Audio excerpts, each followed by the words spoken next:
dans notre environnement, on trouve des milliards d'éléments différents. Donc on va trouver un renard, des végétaux, comme le Saint-Poya par exemple. On peut trouver de l'eau, dans les océans, dans les rivières. On peut trouver des roches.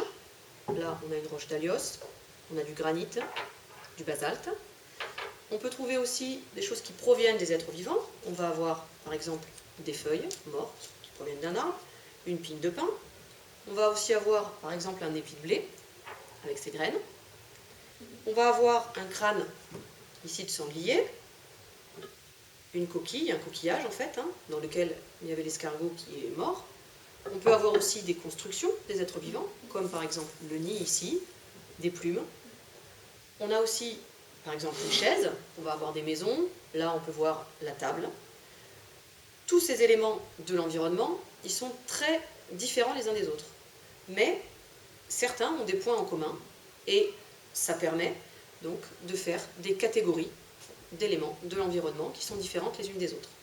La première, la plus facile, c'est la catégorie des objets ou des constructions humaines.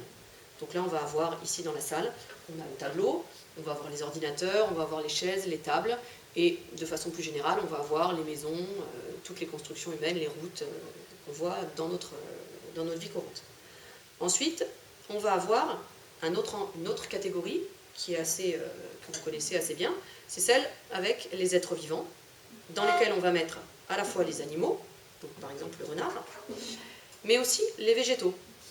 Donc on les appelle, les animaux et les végétaux, des êtres vivants, parce qu'ils sont tous les deux capables de se reproduire. Donc chez l'animal, c'est quelque chose qui est assez classique.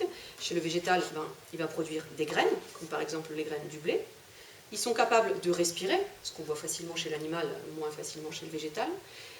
Tous les deux ont besoin de boire, de manger, et ils naissent, grandissent et meurent. Donc voilà les caractéristiques des êtres vivants qui permettent de les classer dans la même catégorie. On va classer avec ces êtres vivants, les végétaux et les animaux, tout ce qui provient des êtres vivants.